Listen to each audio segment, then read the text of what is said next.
legend of Black Bill? No. Well, it can't be told without talking about Old Death.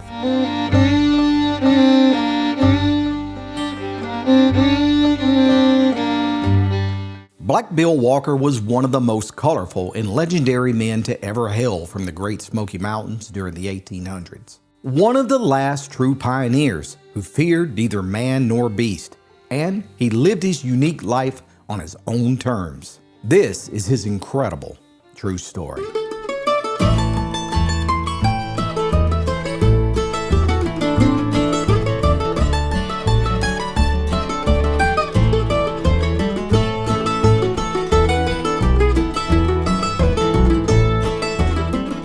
Our story begins in 1838 in the Great Smoky Mountains in a small valley known as Tuckaleechee Cove. It's here where a scrappy baby boy named William Walker was born into this world.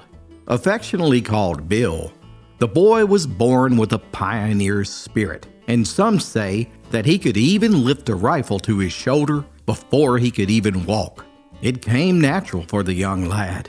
After all, his father was John Walker, a brawny mountaineer who had once put aside his career as a fiery circuit-riding preacher of the gospel just long enough to fight in the American Revolution, where he was among one of the over-mountain men who gave those redcoats a whipping at the Battle of Kings Mountain, a resounding victory that turned the tide of the war in America's favor. So, it should be no surprise that John's son, Bill, would grow up just like his father, a furiously independent, Bible and gun-toting mountaineer who still had the pure blood of his Scottish ancestors flowing through his veins. As a boy, Bill loved to roam the mountains. There was nothing about the ways of those wild critters that the youngster didn't carefully study until he knew their every movement and tendency. The curious youngster spent his childhood crisscrossing the summit of Thunderhead Mountain, back and forth between North Carolina and Tennessee. He tracked the deer and he knew their bedding spots. He studied the claw marks left behind by foraging bears, and he could tell how fresh a trail was just by the way the leaves had been turned. Bill knew the language of the forest. He studied the shape and the direction of the clouds and could tell just by the smell of the air whether a storm was brewing just 2 ridges away or if a dry spell was coming.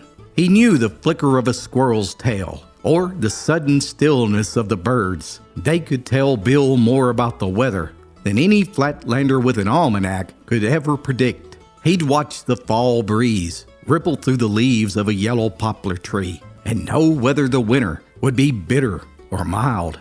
He studied how early the dogwoods bloomed, or how thick the acorns fell, to predict the kind of season that was ahead. Simply put, the mountains were his classroom. Its animals, trees, and plants were his teacher, and he was their master student. And before long, Bill Walker had become as much a part of the wilderness as the wilderness itself.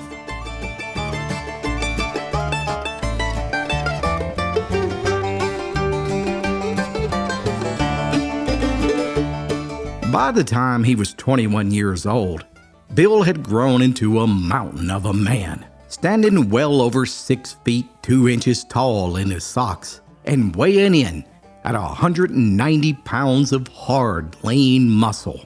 He looked every bit of the part of one of the prophets from the Old Testament and the Bible.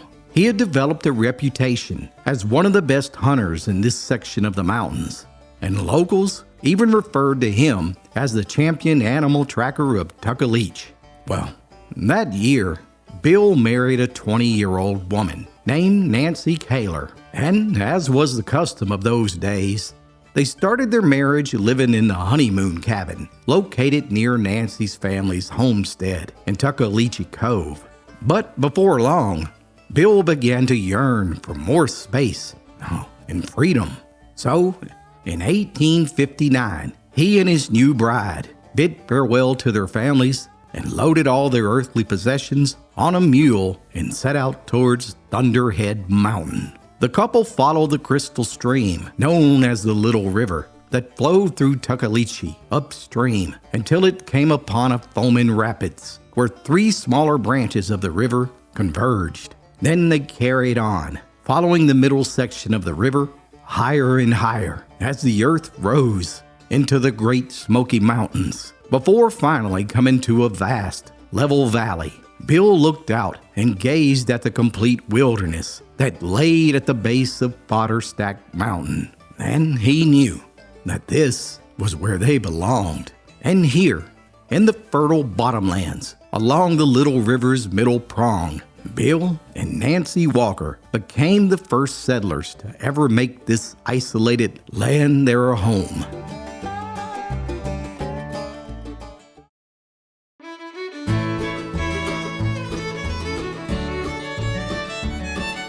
Bill immediately built a small cabin for his wife, and before long, the two were raising their own children.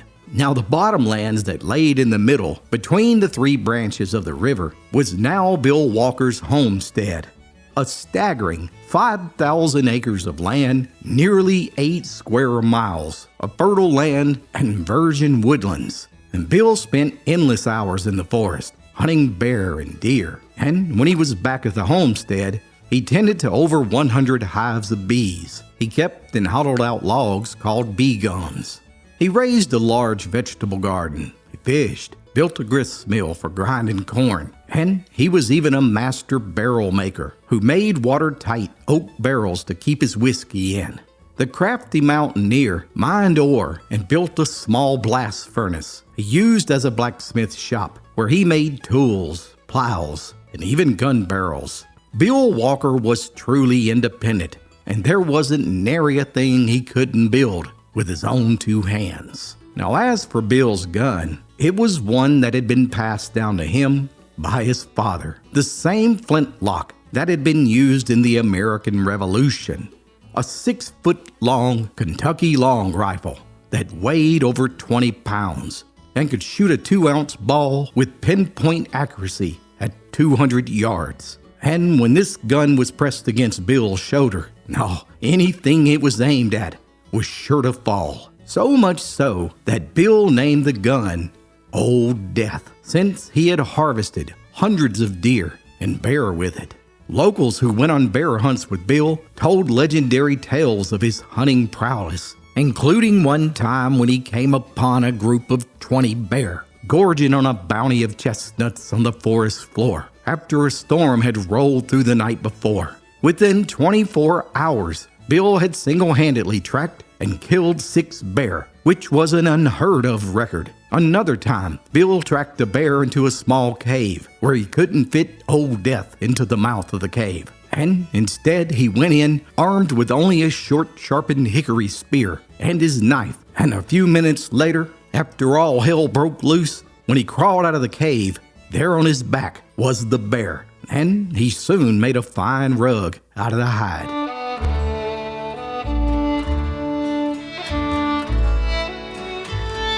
Soon folks began referring to him as Black Bill Walker. There was no animal that he feared, and no risk he wouldn't take during a hunt. Now, Bill was also known as an early conservationist. Now, he cherished the virgin forest on his property, and he watched with sadness and concern as logging companies bought up all the land in the Smoky Mountains and began scalping it of its riches.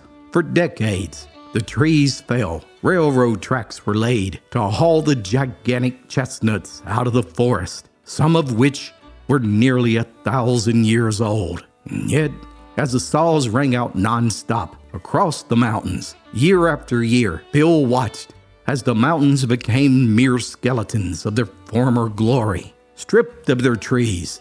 And now, without the root systems, massive erosion ravaged the mountainsides. Many natural springs disappeared or were forever altered. And worst of all of the animals of the forest were suddenly without their primary sources of food, and the wildlife population was decimated.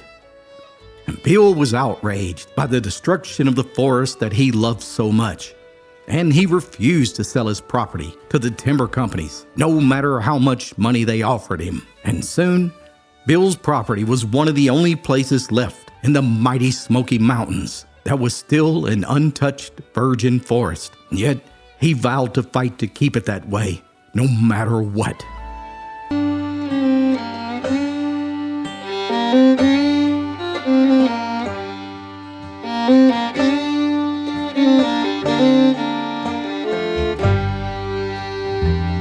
Now, as much as Bill was known as a hunter and a conservationist, he was equally known for his quirky, strong religious views. And his beliefs and interpretations of the Bible are as much a part of this story as his adventures with his trusty rifle, Old Death. You see, Bill had grown up in a religious home, and despite his lack of a formal education, his father had taught him how to read as he and the boys sat night after night, reading endless chapters of the Bible together. Bill could quote complete books of the Bible from memory and enjoyed nothing more than discussing the prophets from the Old Testament. Men like Jacob, the father of the 12 tribes of Israel, or David and his legendary victory against the giant named Goliath, or even Solomon, the wisest man who had ever lived. These men were Bill's heroes. And the more and more he thought about it, there was one thing that all of these great men had in common. They all had multiple wives and had been richly blessed by the Lord. And even though Bill and Nancy had been married and even had 7 children of their own, following the lifestyle of the great prophets of old, the husband and wife soon brought another woman into their home named Mary Moore, who Bill took as a common-law wife, and as the years went by, 7 more children were born. Nancy even served as a midwife and assisted in taking care of the new mother and her children, apparently all living in harmony together before Bill built Mary a cabin on the opposite side of the middle prong of the Little River. Now, I know what you're probably thinking. 14 children by 2 women, all living happily together? How is that even possible? Well, my friend, hold on just a second, because old Bill, no, he wasn't done just yet. That's right. Several years later, Nancy, Mary, and Bill brought in another woman into the home, Molly Stinnett, who would soon give birth to another 12 children. That's right, a staggering 26 children now living in the valley that the locals referred to as Walker Valley. Give someone you love the gift of old-fashioned storytelling. 4 books for the young and old alike that will make your heart smile. Click the link below to order your copy of the Appalachian Storyteller today. Hey guys, JD Phillips, and we are here in the Great Smoky Mountains on the Tennessee side, where I'm standing on the banks of the middle prong of the Little River, where Black Bill Walker built his cabin in 1859, and where he and his 3 wives raised a small army of children. And this became the thriving community of Walker Valley. Now, after the government bought this place and turned it into a national park, they renamed it to Tremont. And sadly today, there's not even a single sign to suggest that Black Bill Walker once was here, or the thriving community of Walker Valley was even here.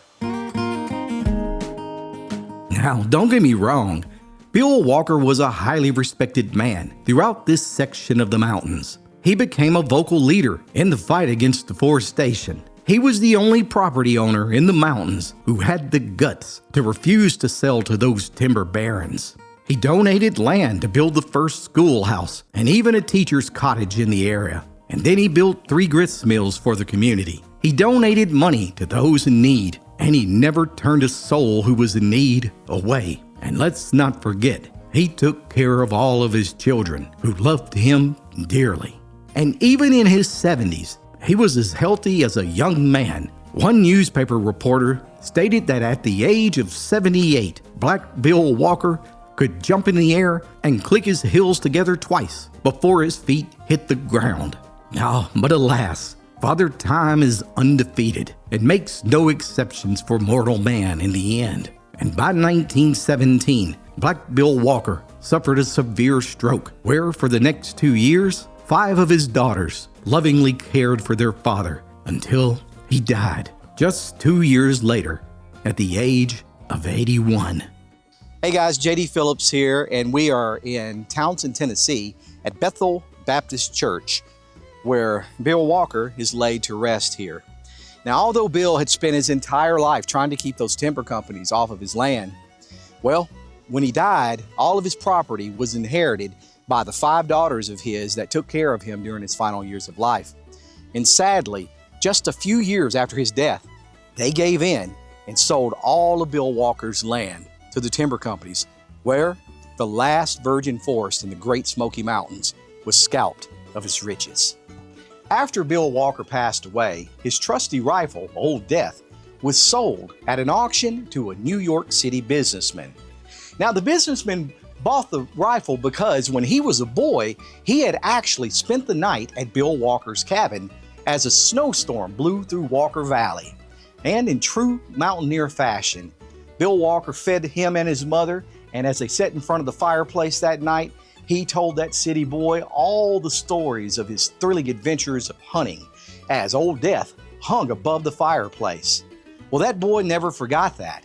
And so in the 1920s, when he saw that gun at auction, he bought it, where it would remain in his family for the next 100 years until finally, in 2023, Bill Walker's Old Death returned home to the Great Smoky Mountains. Black Bill Walker was one of the most colorful men to ever live in the Great Smoky Mountains. From his thrilling hunting adventures with his 6-foot gun, affectionately named Old Death, to fathering an astounding 26 children by 3 wives, all while living in one of the last virgin forests in the Great Smoky Mountains. Today, the utopia once known as Walker Valley, and the life and times of the character who settled it, Bill Walker, has faded from memory, and most people have never even heard of him. What about you, my friend? What do you think about the life of Bill Walker? I look forward to your comments, and I can't wait to hear your thoughts. Thanks so much for watching this episode of the Appalachian Storyteller. And as always, be sure to like and subscribe for more true stories from Appalachia's past.